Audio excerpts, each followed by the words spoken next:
Hello friends, कैसे हैं आप लोग। आई होप कि आप लोग अच्छे होंगे। तो स्वागत है आपका मेरे YouTube channel Sudarshan study zone में। तो आज हम बात करने वाले हैं वास्तविक संख्या के बारे में कि वास्तविक संख्या में कितने प्रश्न हैं और उसके उदाहरण भी आज हम सॉल्व करेंगे। तो वीडियो शुरू करने से पहले अगर आप मेरे YouTube चैनल पर नए हैं तो वीडियो को लाइक कर दीजिए और चैनल को सब्सक्राइब कर लीजिए ताकि मेरा वीडियो का सबसे पहला नोटिफिकेशन आपके पास पहुंचे। तो हमारा पहला उदाहरण है 4052 और 12576 का HCF यूक्लिड विभाजन एल्गोरिथम का प्रयोग कीजिए। प्रयोग करके बताइए, मतलब कि करा कि 4052 और 12576 का जो HCF है यूक्लिड विभाजन एल्गोरिथम का प्रयोग करके बताइए। तो इसमें हम लिखेंगे हल में जो इन दोनों में जो बड़ा रहता है उसको A मानते हैं, A मान लिए, और A बराबर 12576 क्योंकि यह बड़ा है। 12576 लिख दिए। अब जो छोटा आता है उसको B मानते हैं, B बराबर 4052, B बराबर 4052। अब हम लिखेंगे यूक्लिड विभाजन प्रमेयिका से, क्योंकि यह कुछ बोल रहा है यूक्लिड विभाजन। अगर ये नहीं बोलता तो हम भाग देख के भी HCF निकाल सकते थे, लेकिन इसमें बोल रहा है यूक्लिड विभाजन प्रमेयिका का प्रयोग करके बताइए। तो हम यहाँ पर लिखेंगे यूक्लिड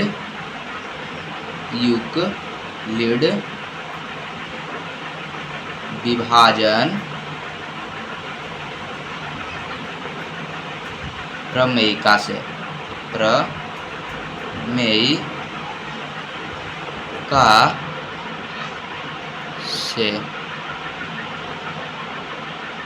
यूक्लिड विभाजन प्रमेयिका से।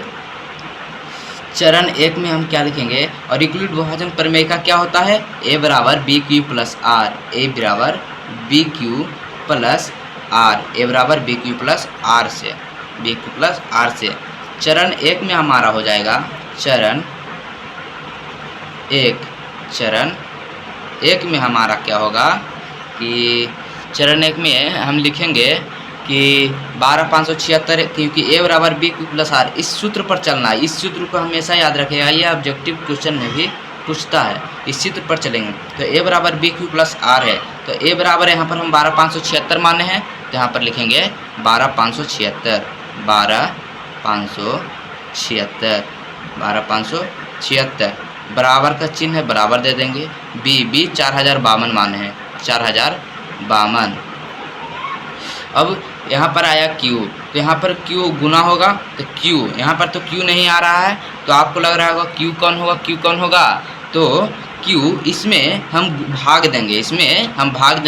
मैं भाग दे चुका हूँ, आप लोग साइड में करके देख लीजिएगा। हम इसमें भाग देंगे, कितना बार में लगा, इससे ज़्यादा नहीं होना चाहिए, इससे कम हो जाए लेकिन इससे ज़्यादा नहीं होना चाहिए। तो जितना भाग लगकर जो भागफल आएगा उसी को Q बोलते हैं। तो 4052 को जब हम 3 से भाग देंगे, 4052 को जब हम 3 से भाग देंगे तो 12156 आएगा। अगर हम माइनस करेंगे 12576 में तो हमारा कितना बचेगा, 420 बचेगा। इसको प्लस में 420 कर दिए। अब देखिए तो 12576 के बारे में हम इतना नहीं लिख सकते हैं। 4052 गुने 3 तो हो जाएगा 12556, और प्लस 420 जोड़ देंगे तो 12576 नहीं हो जाएगा, हाँ हो जाएगा। तो इसी प्रकार चरण 2 में चलते हैं हम लोग चरण 2 और हाँ याद रखिएगा, जब हिंदी मीडियम से बात कर रहे हैं इसमें इंग्लिश मीडियम में ना घुसाएं तो अच्छा होगा। तो ये 4052, अब इसको A मान लेते हैं। 4052 को A मान लिया, 4000 यहाँ 52 लिख दिया। अब B किसको माने, तो 420 को B मान लेते हैं, 420 को B मान लेते हैं। अब गुने, अब 420 में 4052 में गुना कीजिए, तो 9 बार में जब हम गुना करते हैं तो कितना आता है, कितना बचता है, होता है 3780। जब 9 बार में हम गुना करते हैं तो 3780 होता है। अगर जो बचता कितना है, 272 बचता कितना है, 272। जब इसको गुना करके इतना जोड़िएगा तो 4052 आ जाएगा। फिर चरण 3 में क्या करना है, उसी प्रकार चरण 3 होगा। चरण 3 में क्या करना है कि 272, 420 को पहले ये मान लीजिए, 220 को ए मान लिए, फिर 272 को बी मान लीजिए और 272 में इससे गुना कीजिए। 272 को जब हम एक में गुना करेंगे, 2 बार में गुना करेंगे तो ज़्यादा हो जाएगा, एक बार में गुना किए। अब 420 में से 272 घटाएंगे तो हमारा बच जाएगा, 420 में से 272 घटाएंगे तो हमारा 148 बचेगा, 148 बचेगा, हमारा 148 बचेगा। अब 272 को चरण 4 में 272 को ए मान लेते हैं, 272 को ए मान लेते हैं, बी बराबर 148 हो जाएगा और 148 में गुना हम 200 करेंगे तो ज़्यादा हो जाएगा, इसलिए 1 और प्लस में कितना बच जाएगा, 148, 272 में से 148 जाएगा तो कितना बचेगा, 124 बचेगा। आप लोग करके देख लीजिएगा, मैं कर चुका हूँ, 124 बचेगा। फिर चरण 5 में क्या करना है, चरण 5 में होगा कि 148 को ए मान लेंगे, 148 को ए माना, फिर 124 को बी मान लेंगे, 124 को बी मान लिए, अब फिर गुना, इसको से 2 में गुना करेंगे तो ज़्यादा हो जाएगा, इसलिए 1 से गुना किए और 148 में 124 घटाएंगे तो हमारा बचेगा 24। अब चरण 6 में क्या करना है हमको, चरण 6 में 124 को ए मान लिया, 124 को ए मान लिया बराबर बी 24 को मान लेते हैं। अब गुना 24 में करेंगे तो 24 पचे 20 से 120 आएगा, बचेगा प्लस में 4, इसको इतना से लिख सकते हैं। अब हमारा चरण 7 जब तक 0 नहीं आएगा जब तक हमको इसे करते रहना है, यह नियम करते रहना है। तो अब 24 को ए मान लेते हैं बराबर 4 को बी मान लेते हैं, 4 छक 24 कट गया प्लस 0। अब यहाँ पर 0 आ गया तो समझिए अब आंसर आ जाएगा। तो जो इसके बाद 3 अंक पर आएगा, 1 2 3, यह आया 3, इसी को HCF कहते हैं, यही हमारा HCF है, HCF हमारा कितना आ गया 4, यही हमारा आंसर है, यही हमारा क्या है आंसर है। तो आप लोग इतना लिख देते हैं तो बोर्ड परीक्षा में 2 नंबर कन्फर्म है, क्योंकि यह 2 नंबर वाले उत्तर क्वेश्चन में पूछता है। तो हमारा दूसरा क्वेश्चन है, दर्शाइए कि समपूर्णांक 2q के रूप का होता है और प्रत्येक धनात्मक विषम पूर्णांक 2q + 1 के रूप का होता है। तो ये हमको दर्शाना है और ये बहुत ही आसान क्वेश्चन है, बहुत ही आसान तरीके से हम आपको समझाएंगे। तो चलिए क्वेश्चन को हल करते हैं। तो हम पहले लिखेंगे माना कि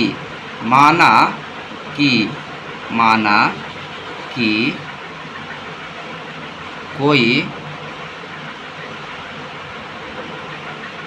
धनात्मक पूर्णांक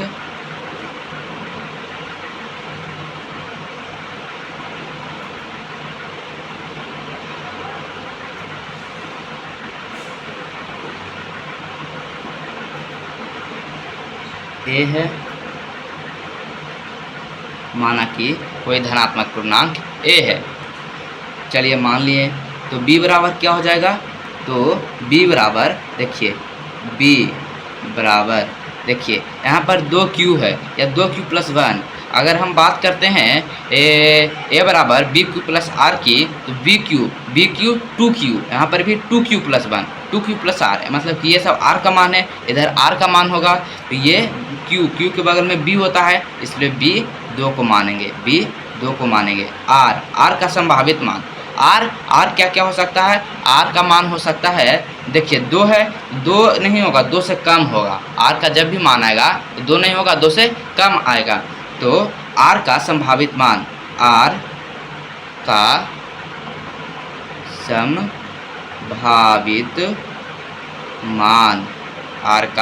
संभावित मान क्या हो जाएगा, r का संभावित मान 0 हो जाएगा, 1 हो जाएगा, 2 नहीं होगा क्योंकि यहाँ पर तो 2 है, ये है।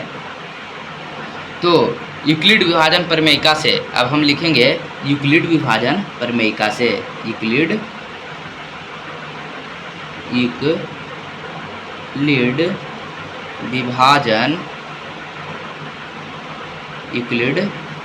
विभाजन प्रमेयिका से, यूक्लिड विभाजन का से यूक्लिड विभाजन प्रमेयिका से। यूक्लिड विभाजन प्रमेयिका का सूत्र क्या था, आप लोग कमेंट में बताएं। यूक्लिड विभाजन प्रमेयिका का सूत्र क्या था, ए बराबर बी क्यू प्लस आर, ए बराबर बी क्यू प्लस आर था, ए बराबर बी क्यू प्लस आर था, ए बराबर बी क्यू प्लस आर था। इस सूत्र को हमेशा याद रखिएगा, इस सूत्र को।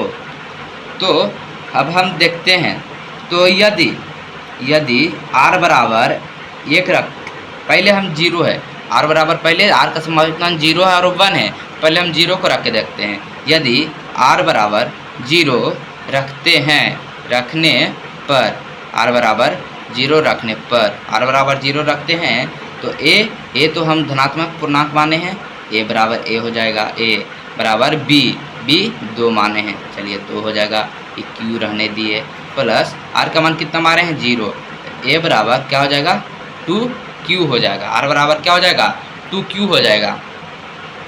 अब हम देखते हैं कि अगर r बराबर हम 2 रखते हैं, यदि r बराबर यदि r बराबर 1 रखने पर, क्योंकि अब यहाँ पर 1 माने हैं, तो r बराबर 1 रखने पर, यदि r बराबर 1 रखने पर, 1 रखने पर अब क्या होगा, तो a बराबर रहने दिए और 2 था तो 2q अब प्लस 1 में कर देंगे, वहाँ पर 0 रखे थे, यहाँ पर 1 हो जाएगा, तो 2q प्लस 1। अब यहाँ पर देखते हैं कौन सम पूर्णांक है और कौन विषम पूर्णांक है। ये तो धनात्मक पूर्णांक a है, इसमें भी a है, लेकिन इसमें देखिए यहाँ पर 2q जो है सम पूर्णांक है, 2q क्या है सम पूर्णांक है। कैमरा थोड़ा अच्छा से नहीं आ रहा है, रुक जाइए।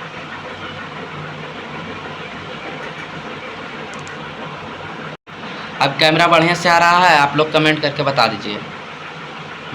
तो देखिए यहाँ पर क्या है, यदि r बराबर यहाँ पर 1 रखे तो a बराबर 2q प्लस 1 आ गया, और यहाँ पर a बराबर 2q प्लस 0 आया था, तो यानी कि 2q, और 2q क्या है सम पूर्णांक है। अब बोलिएगा सम पूर्णांक कैसे है, तो सम पूर्णांक देखिए 2 है, यहाँ पर साइड में हम बता देते हैं, जैसे 2 है तो 2 है रहने दिए, ठीक है, और q, तो q का मान कुछ भी ले लीजिए, 1 चाहे 2 ले लीजिए, 3 ले लेते हैं हम, 3 तो विषम संख्या है, तो 3 दूना 6 क्या है सम संख्या है, क्योंकि q जो है यह सम पूर्णांक है। q जहाँ क्वेश्चन में ही बोला था q कोई पूर्णांक है, तो q कोई पूर्णांक है, तो पूर्णांक किसे कहते हैं, पूर्ण संख्या को पूर्णांक कहते हैं। तो 3 पूर्ण संख्या, 3 तो 2 से गुना किए तो 6 आया, 6 क्या है सम संख्या है, मतलब यह सम पूर्णांक है। अगर 2q प्लस 1 देखते हैं, अगर 2q प्लस 1, तो q की जगह पर अगर हम 3 रखते हैं और प्लस में 1, तो 3 दूना 6 एक साथ क्या है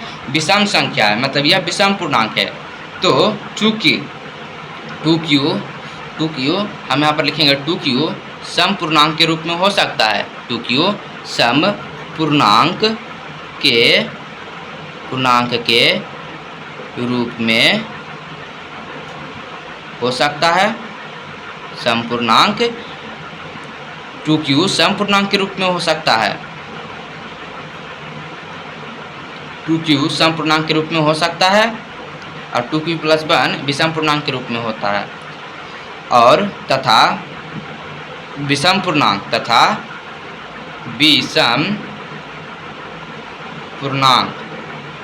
विषम पूर्णांक 2q प्लस 1 के रूप का होता है, 2q प्लस 1 के रूप का होता है।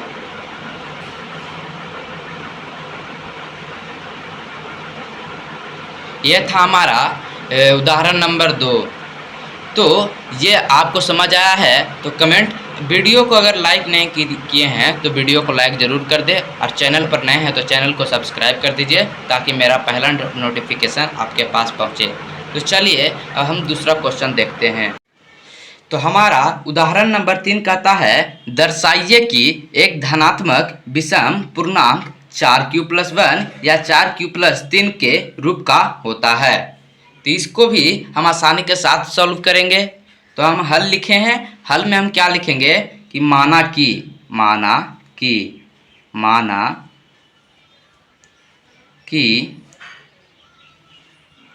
कोई धनात्मक विषम पूर्णांक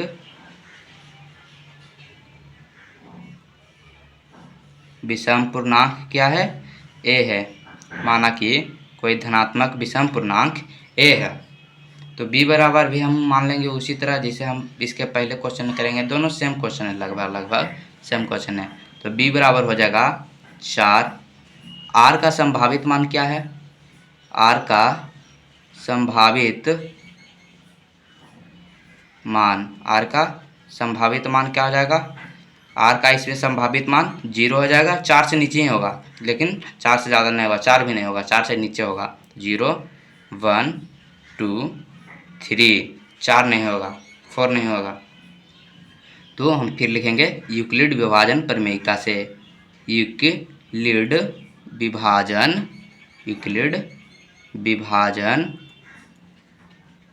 प्रमेयिका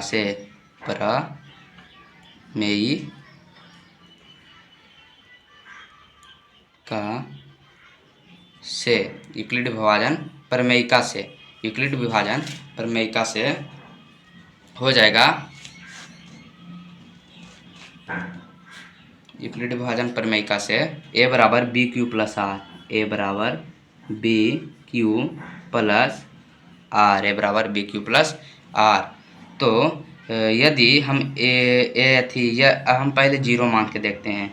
यदि r बराबर 0 लेते हैं, r बराबर 0 लेने पर या रखने पर दोनों सेम है, तो r बराबर 0 लेने पर क्या हो जाएगा, r बराबर 0 लेने पर a बराबर 4q प्लस 0, 4q प्लस 0 होगा।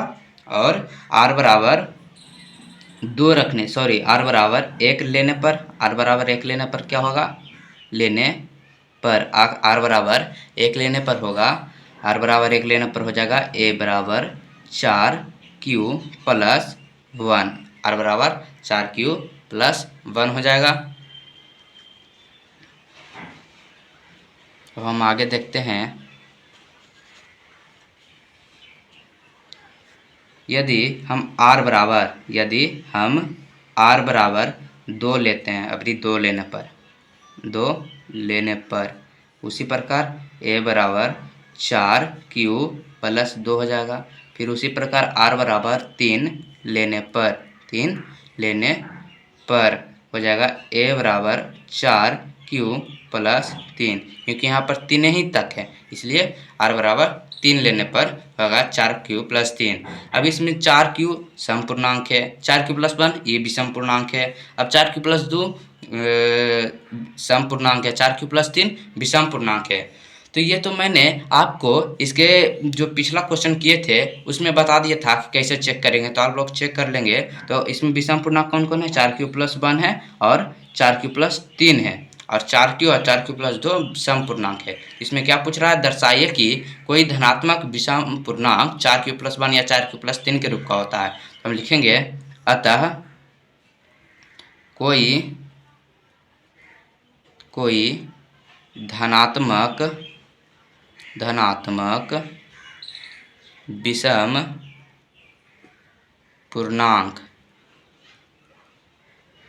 धनात्मक विषम पूर्णांक, 4q प्लस 1 या 4q प्लस 3 के रूप का होता है।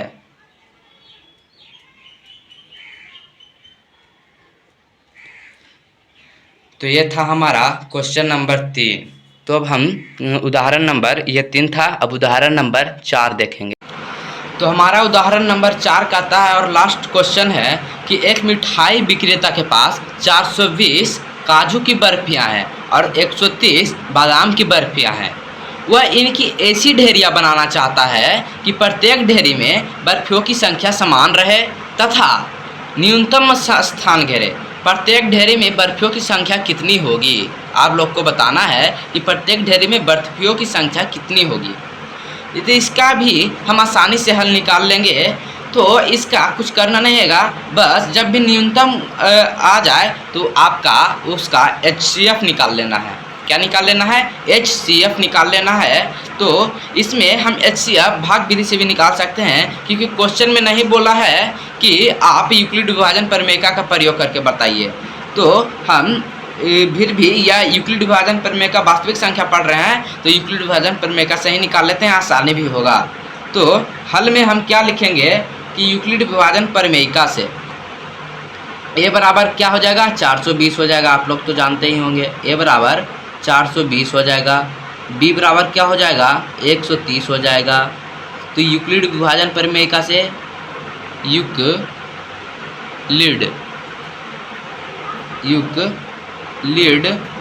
विभाजन प्रमेयिका से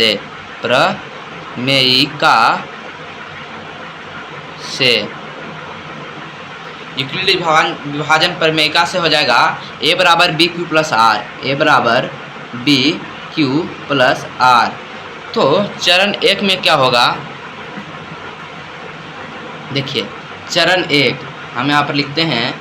चरण 1 में a बराबर BQ, तो a हम 420 को माने हैं, 420 लिख दिए, बराबर 130 हो गया इधर। अब गुना हम इसको करेंगे, गुना क्या हो जाएगा? 130 में अगर हम 3 से गुना करते हैं तो 390 और 30 हो जाता है 420, तो प्लस में 30 कर देंगे। अब चरण 2 में क्या करना है? देखिए चरण 2 में क्या हो जाएगा? 130 को a मान लेते हैं और 30 को b मान लेते हैं। अब 30 दूना 60, 30 या 90, 3 चौक 20 से 4 बार में 120, अब प्लस में 10 आ गया। अब चरण 3 में क्या करना है कि चरण 3 में 30 को a मान लेते हैं और 10 को b, अब गुने 3 तो 30 हो जाएगा और प्लस 0, यानी कि इसका जो HCF है वह कितना हो जाएगा? इसका HCF 10 हो जाएगा, इसका HCF 10 हो जाएगा। अतः प्रत्येक ढेरी में हम लिख देंगे, अतः प्रत्येक ढेरी में बर्फियों की संख्या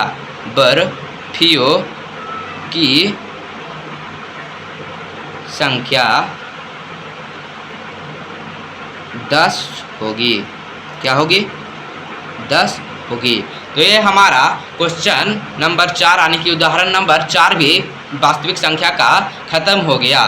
तो अगर वीडियो पसंद आया है तो वीडियो को लाइक कर दें, और चैनल पर नए हैं तो चैनल को सब्सक्राइब करके बेल आइकन को दबाना ना भूलें, ताकि मेरा पहला नोटिफिकेशन सबसे पहले आप तक पहुँचे। धन्यवाद। हेलो फ्रेंड्स, कैसे हैं आप लोग? आई होप कि आप लोग अच्छे होंगे। तो स्वागत है आपका मेरे YouTube channel Sudarshan study zone में। तो आज हम बात करने वाले हैं वास्तविक संख्या के बारे में, कि वास्तविक संख्या में कितने प्रश्न हैं, और उसके उदाहरण भी आज हम सॉल्व करेंगे। तो वीडियो शुरू करने से पहले अगर आप मेरे यूट्यूब चैनल पर नए हैं तो वीडियो को लाइक कर दीजिए और चैनल को सब्सक्राइब कर लीजिए, ताकि मेरा वीडियो का सबसे पहला नोटिफिकेशन आपके पास पहुंचे। तो हमारा पहला उदाहरण है 4052 और 12576 का HCF। यूक्लिड विभाजन एल्गोरिथम का प्रयोग कीजिए, प्रयोग करके बताइए। मतलब कि करा कि 4052 और 12576 का जो HCF है यूक्लिड विभाजन एल्गोरिथम का प्रयोग करके बताइए।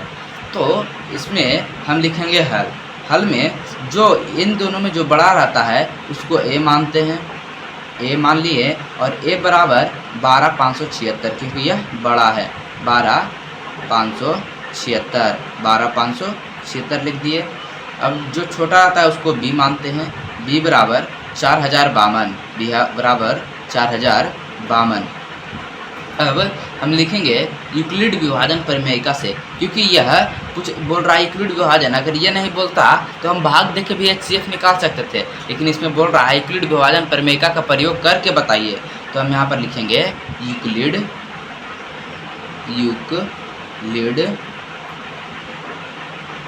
विभाजन प्रमेयिका से मेई का से यूक्लिड विभाजन प्रमेयिका से।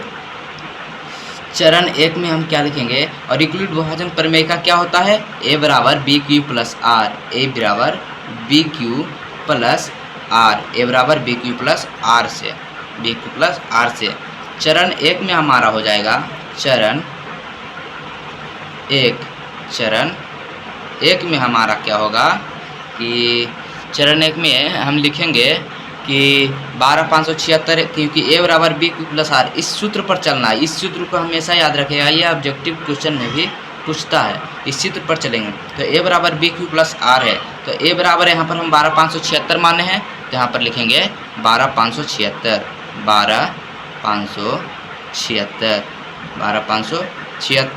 बराबर का चिन्ह है, बराबर दे देंगे। बी 4052 माने हैं, 4052।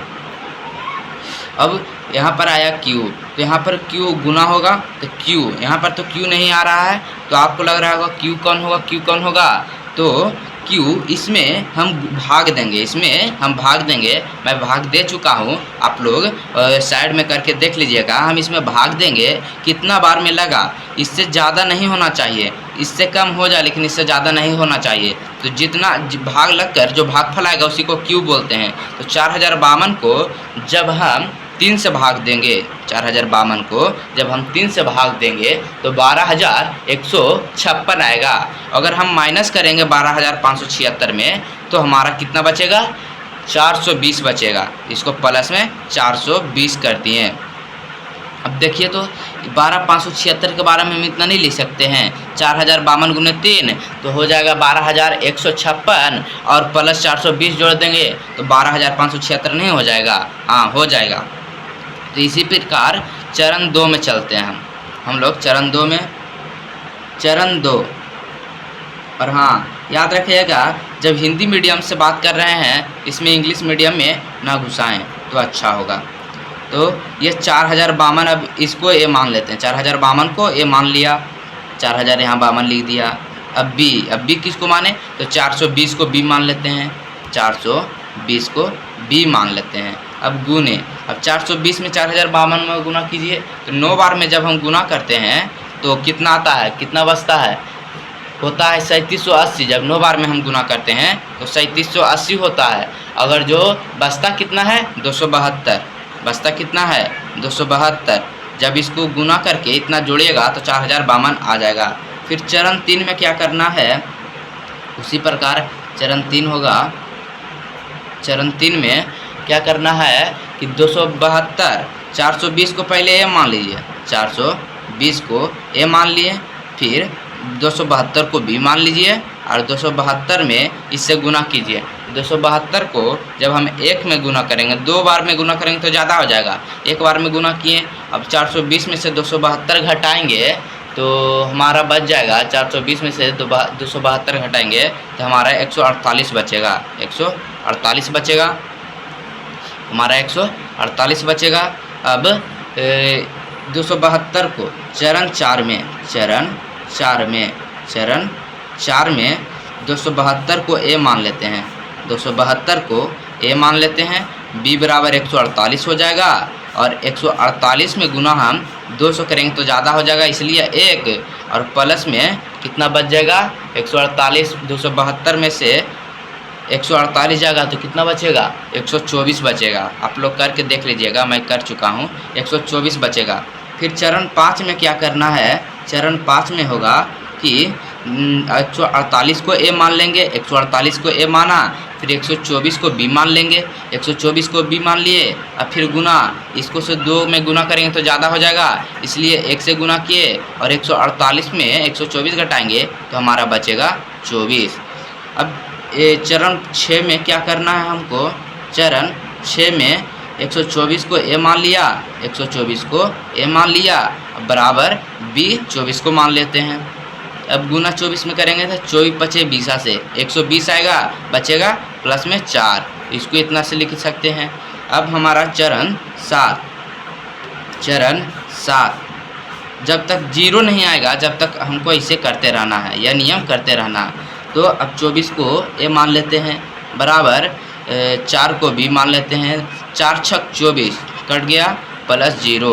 अब यहाँ पर 0 आ गया तो समझिए अब आंसर आ जाएगा। तो जो इसके बाद 3 अंक पर आएगा 1 2 3 ये आया 3, इसी को HCF कहते हैं। यही हमारा HCF है। HCF हमारा कितना आ गया 4। यही हमारा आंसर है। यही हमारा क्या है आंसर है। तो आप लोग इतना लिख देते हैं तो बोर्ड परीक्षा में 2 नंबर कन्फर्म है, क्योंकि यह 2 नंबर वाले उत्तर क्वेश्चन में पूछता है।